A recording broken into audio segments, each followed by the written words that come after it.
Assalamualaikum warahmatullahi wabarakatuh. Di sini saya sebagai perwakilan dari kelompok 7 sebagai moderator untuk kelompok 6 yang akan presentasi pada pagi hari ini. Baik, saya kelompok 6 ini mempresentasikan dengan judul organisasi media dan laboratorium. Perkenalkan kelompok kami, saya Setia Limauddin Hamzah, saya Ibrahim Ditama, saya Slendis yang Nugroho, saya Agung. Nah, presentasi ini akan kita mulai dengan pertama bab 1 pendahuluan organisasi media dan laboratorium. Pengertian dari lingkup organisasi belajar adalah sistem terpadu yang mencakup pengelolaan SDM, sarana prasarana dan prosedur operasional untuk mencapai tujuan pendidikan atau industri secara efektif, aman dan berkelanjutan. Tentunya ada contoh organisasi bengkel dan laboratorium seperti yang pertama ada kepala atau koordinator bengkel, kedua ada anggota dosen bengkel laboratorium, yang ketiga ada teknisi bengkel, yang keempat ada administrasi, yang kelima ada asisten bengkel, dan yang terakhir ada siswa atau mahasiswa yang melakukan praktikum. Kemudian tujuan dan manfaat pengorganisasian yang efektif. Pada dasarnya organisasi memberikan kerangka kerja yang jelas untuk mencapai tujuan dan sasaran dengan pengorganisasian yang baik. Organisasi dapat mengoptimalkan penggunaan sumber daya seperti manusia, keuangan, dan fisik menurut Husaini 2020. Berikutnya ada manfaat dari pengorganisasian bengkel dan laboratorium yang efektif. Yang pertama, meningkatkan efisiensi. Yang kedua, ada meningkatkan efisiensi operasional. Yang ketiga, mendukung deteksi dini dan perbaikan pola organisasi yang buruk. Yang keempat, meningkatkan motivasi dan kerja. Yang kelima, ada keamanan dan keselamatan kerja. Yang keenam, ada peningkatan akurasi pemeliharaan. Yang ketujuh, ada efisiensi biaya dan waktu. Dan yang terakhir, ada kemampuan audit dan evaluasi. Berikut perbedaan organisasi pendidikan dan industri. Bengkel merupakan lingkungan kerja teknis yang digunakan untuk kegiatan praktikum maupun produksi nyata. Tetapi antara bengkel pendidikan dan industri terdapat perbedaan fundamental dalam tujuan untuk organisasi, metode pengelolaan, dan evaluasi hasil. Bengkel pendidikan lebih menekankan pengembangan keterampilan peserta didik, sedangkan bengkel industri berorientasi pada produktivitas, efisiensi, dan profitabilitas. Berikutnya ada perbedaan organisasi bengkel dan industri. Yang pertama ada tujuan utama, yang kedua struktur organisasi, yang ketiga SDM, yang keempat standar dan regulasi, yang kelima komisi kegiatan, yang keenam evaluasi kinerja, dan terakhir ada teknologinya.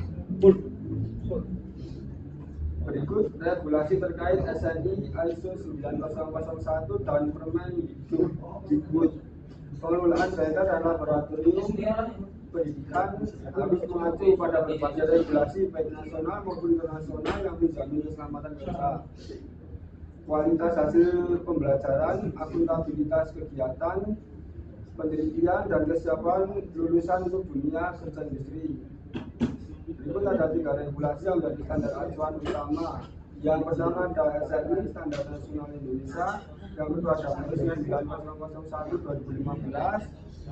Dan yang terakhir ada Permendikbud. Ini berfungsi sebagai acuan hukum nasional dalam pelaksanaan sistem pendidikan, termasuk aspek kurikulum, sarana dan prasarana, dan proses belajar mengajar. Berikutnya Bapak akan disampaikan teman saya.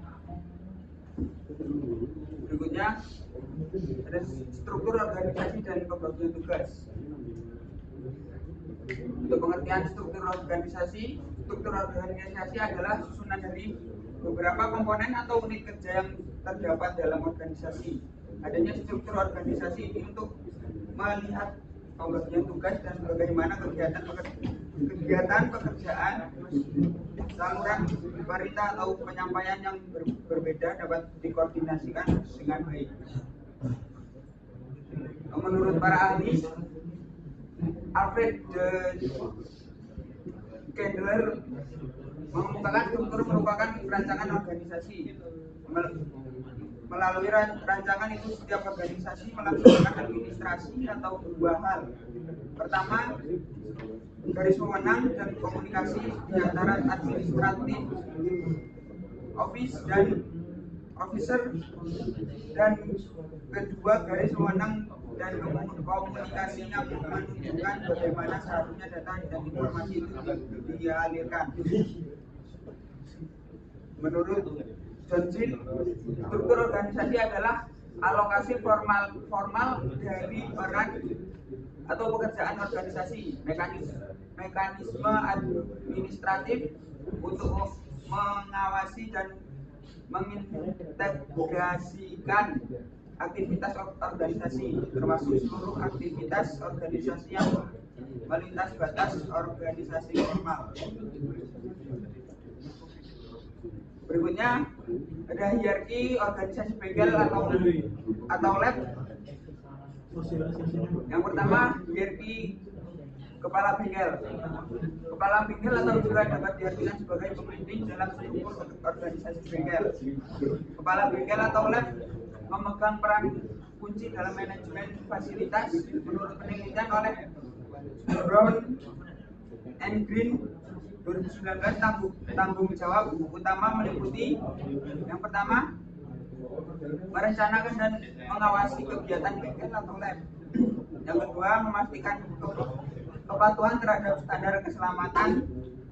Yang ketiga, mengkoordinasikan teknisi dan sistem lab. Yang keempat, mengelola anggaran dan pengadaan alat.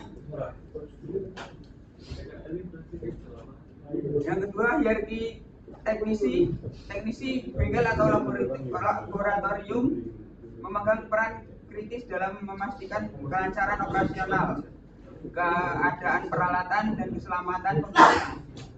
Tugas dan tanggung jawab teknisi dapat dijabarkan secara lebih rinci sebagai berikut. Yang pertama, kalibrasi dan perbaikan peralatan. Yang kedua, memastikan ketersediaan alat untuk praktikum. Yang ketiga, memberikan pelatihan dasar keselamatan kepada pengguna lab. Yang ketiga, hierarki sistem asisten lab.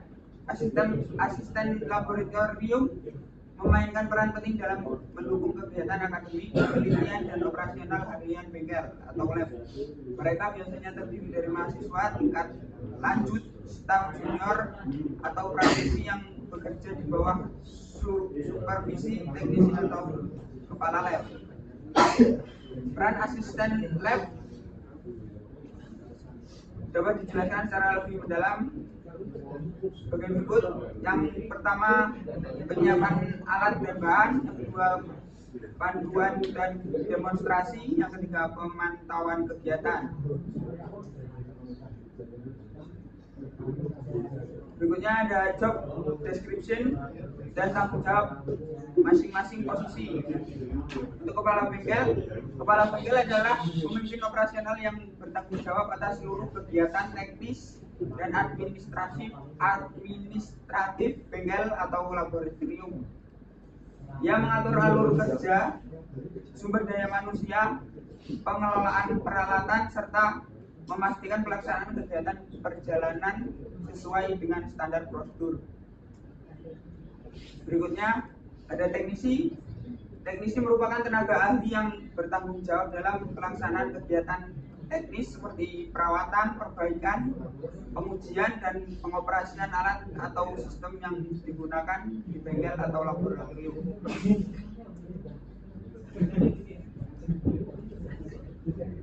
Berikutnya asisten lab. Asisten laboratorium bertugas mendukung teknisi dan kepala bengkel dalam persiapan alat dan bahan, pendampingan praktik, serta administrasi laboratorium.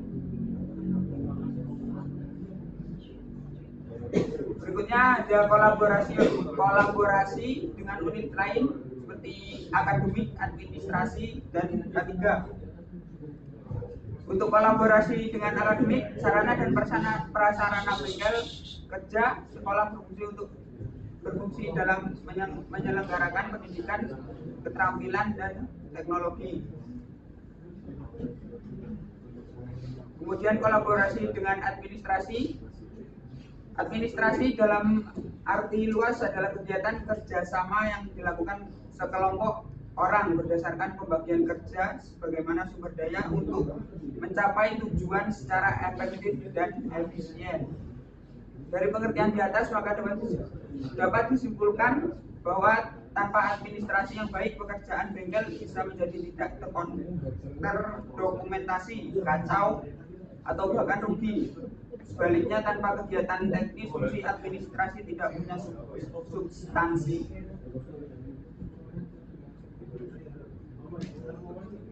Kolaborasi dengan K3 sesuai tujuan pendidikan pada umumnya pengelolaan bengkel atau workshop pemesinan sebaiknya di samping menghasilkan keterampilan juga kepribadian K3 pada para lulusannya.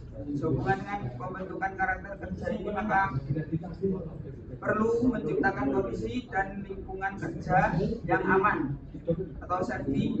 Diharapkan dari kondisi dan lingkungan kerja seperti ini dapat membentuk karakter K3 bagi para mahasiswanya. Selanjutnya akan dijelaskan oleh Mas Eva. Kemudian ada bab 3 manajemen sarana dan prasarana. Kelebihannya yaitu sarana terlebih dahulu, semua peralatan dan perlengkapan langsung untuk menunjang proses belajar mengajar. Kemudian prasarana adalah fasilitas penunjang tidak langsung seperti gedung, ruang kelas, lapangan dan lain-lain. Manajemen sarana dan prasarana merupakan dalam dunia pendidikan. Kata manajemen sarana dan prasarana dapat didefinisikan sebagai proses penggunaan dan pemanfaatan setiap alat pendidikan secara efektif dan efisien. Tujuannya yaitu untuk mendukung kelancaran kegiatan praktik maupun eksperimen yang dilakukan oleh pengguna bengkel. Klasifikasi peralatan. Yang pertama adalah peralatan dasar. Ada kunci pas, obeng, tang, palu, dan gergaji. Yang kedua peralatan khusus, yaitu peralatan yang membutuhkan keahlian teknis atau khusus dalam menjalankan tugasnya, yaitu mikrometer, uji torsi, depth gauge, dan manometer. Yang ketiga ada peralatan CNC yang termasuk CNC milling, CNC turning, CNC laser cutting. Kemudian ada sistem penyimpanan dan penandaan atau 5S. Metodologi 5S adalah metodologi yang berasal dari Jepang untuk mengatur dan memelihara lingkungan kerja yang efisien dan aman. Yang pertama adalah seri atau sort. Seri melibatkan pemisahan alat yang diperlukan dan yang tidak diperlukan. Kemudian saiton atau setting order, yaitu penyusunan alat ke dalam rak-rak berlabel atau rak khusus. Yang ketiga seisu atau sien. Alat-alat yang sudah tersusun rapi kemudian dibersihkan agar terhindar dari debu dan kotoran. Yang keempat seiken atau standardize, yaitu pembuatan standar untuk menjaga ketiga langkah sebelumnya. Yang terakhir adalah Shitsuke atau Suste, adalah menanamkan disiplin untuk mematuhi prosedur yang telah ditetapkan. Kemudian ada prosedur peminjaman alat. Sebelum alat digunakan, yang pertama identifikasi kebutuhan pengguna, yang kedua mengisi formulir peminjaman, yang ketiga petugas memeriksa ketersediaan alat dan kondisinya. Setelah alat digunakan yaitu memeriksa kondisi alat dan mencatat statusnya, dan jika ada kerusakan buat laporan untuk menentukan tanggung jawab dan tindakan perbaikan. Kemudian ada manajemen inventaris digital. Latar belakang revolusi industri 4.0 mendorong transformasi manajemen digital. Sistem tradisional dianggap tidak lagi efisien dan diperlukan sistem yang adaptif, cepat, dan terintegrasi. Lapisan arsitektur IoT. Ada 4 lapisan arsitektur, yaitu yang pertama persepsi, yang kedua transmisi, yang ketiga komputasi, yang keempat aplikasi. Peran teknologi IoT. IoT memungkinkan komunikasi antar perangkat fisik secara real time.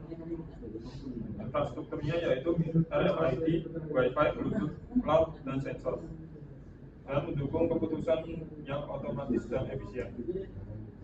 optimalisasi inventaris data. Yang pertama, pemantauan real time berdasarkan aturan, lokasi, jenis, dan tanggal kadaluarsa. Kemudian manajemen pesanan efisien dan pembaruan stok otomatis. Contoh implementasi dengan QR code dan barcode. Yang pertama, label unik untuk tiap alat. Yang kedua, pemindaian via smartphone atau scanner. Data real time, lokasi, status riwayat penggunaan, akses cepat ke dokumen-dokumen teknis. Manfaat sistem digital. Yang pertama, mengurangi kesalahan manusia.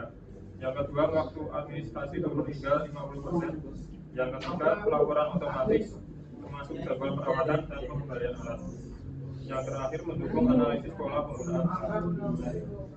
Dan keempat akan disampaikan oleh Mas. Baik, di sini saya akan menjelaskan Bapak yaitu ada standar operasional prosedur. Prinsip penyusunan standar operasi prosedur adalah sekumpulan petunjuk tertulis tentang berbagai proses yang digunakan untuk menjalankan tugas organisasi, termasuk standar operasi prosedur. Juga merupakan acuan utama mengenai tahapan yang berkaitan dengan aktivitas kerja dalam sebuah perusahaan.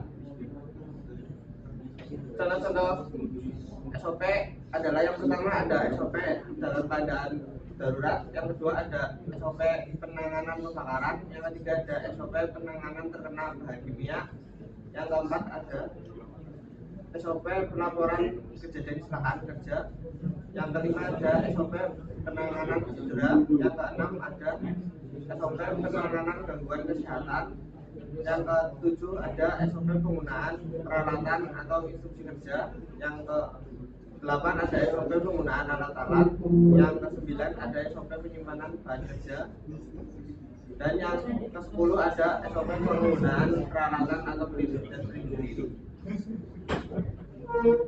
SOP keselamatan kerja dan tanggap darurat. Standar operasi prosedur atau SOP dibuat dengan maksud dan tujuan tertentu sehingga memberikan manfaat bagi pihak yang bersangkutan.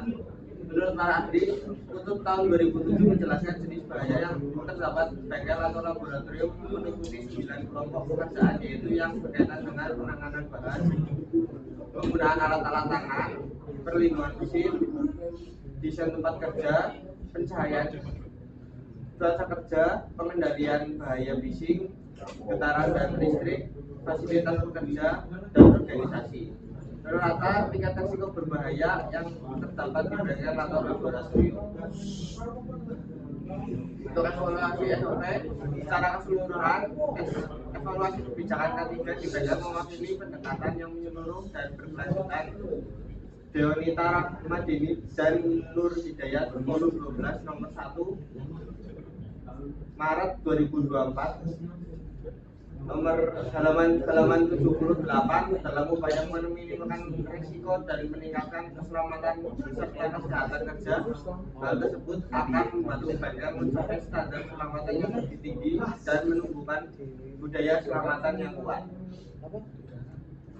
Untuk pembaruan SOP, pembaruan SOP adalah indikator-indikator yang digunakan dalam SOP K3 pada bengkel sebelumnya yang diperbarui agar dapat mencegah dan meningkatkan persentase jenis-jenis kecelakaan yang terdapat di dalam bengkel mesin dan masih harus diawasi sesuai perencanaan yang sudah ditentukan sebelumnya.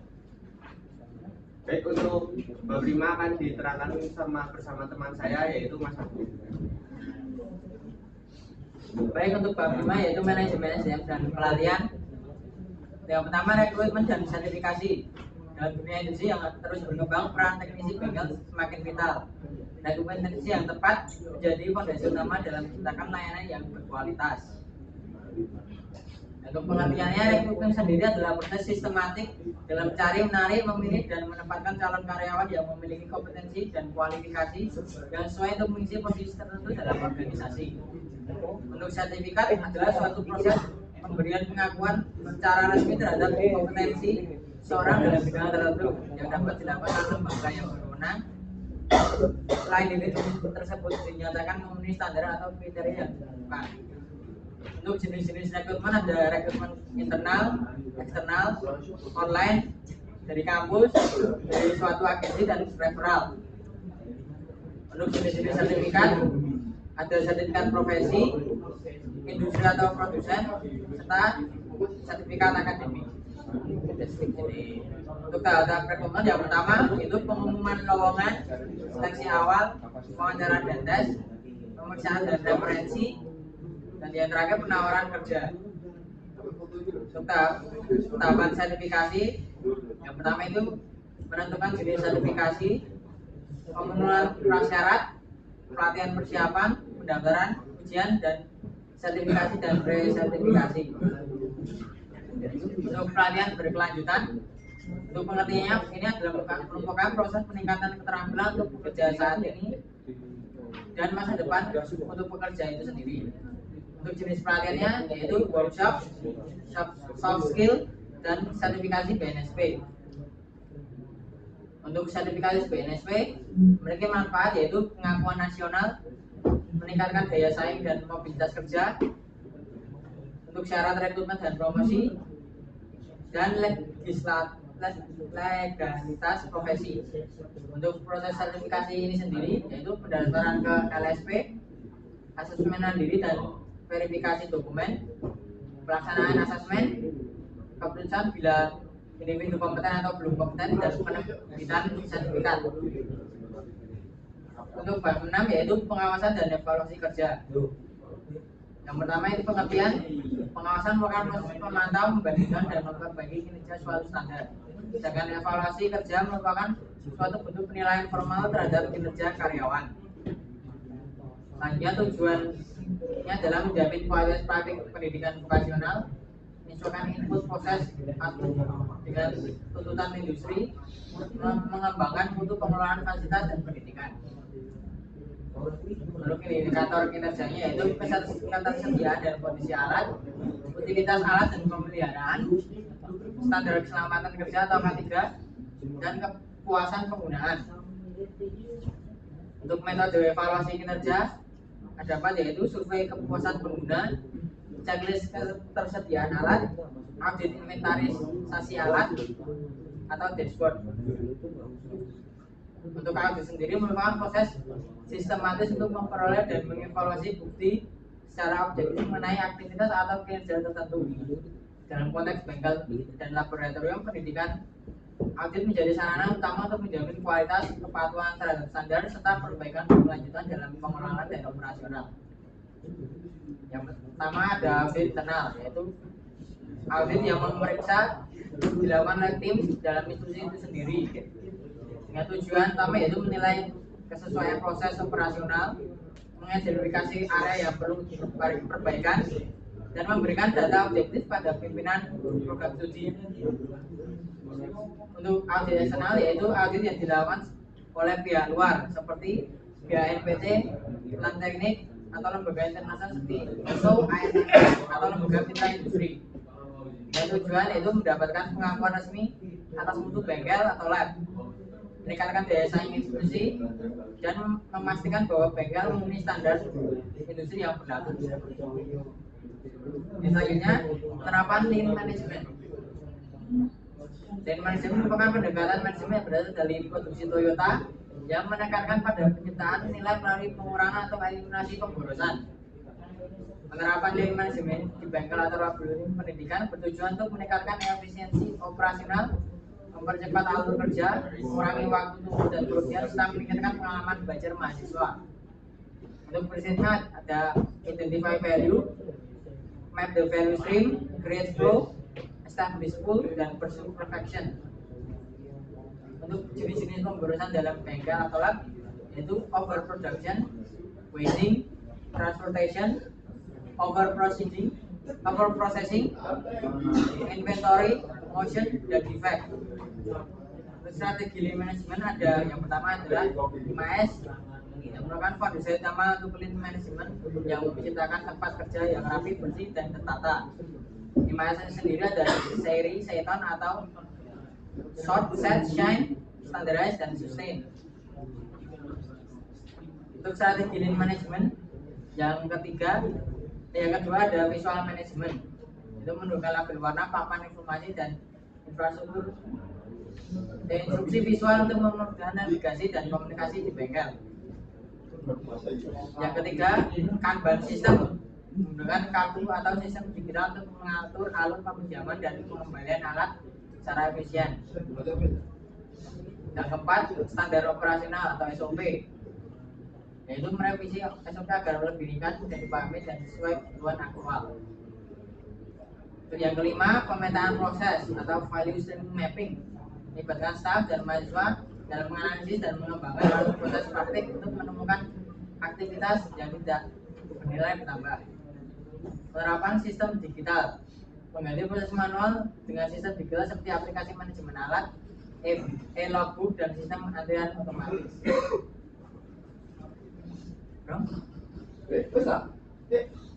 Mungkin sekian dari presentasi kami, saya kembalikan ke moderator. Ya, saya di sini sebagai moderator. Sudah selesai ya Mas ya? Sudah.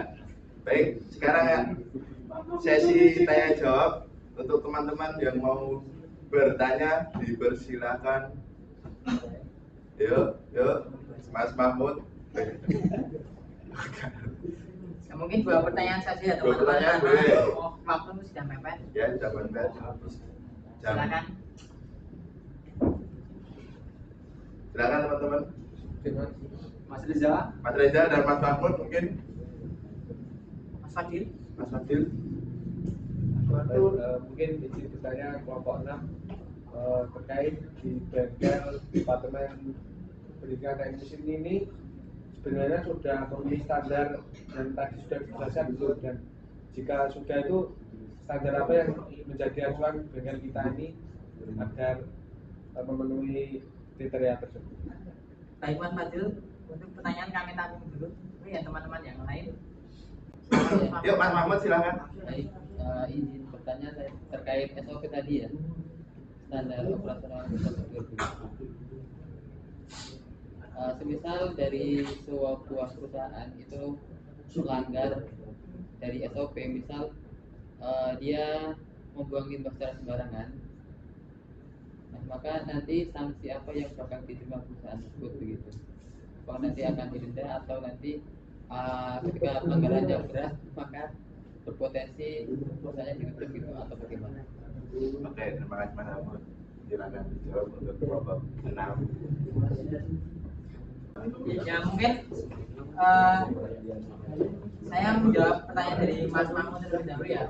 Untuk denda atau konsekuensi dari pembuangan limbah secara sembarangan itu, terus undang-undang itu akan ada denda sesuai dengan limbah yang dibuang. Bisa sampai dengan juga hukuman pidana atau bahkan penutupan perusahaan itu. Bagaimana Mahmud? Baik, saya akan menjawab pertanyaan dari Mas Fadil yang menanyakan apakah bengkel juga ini sudah standar internasional atau belum.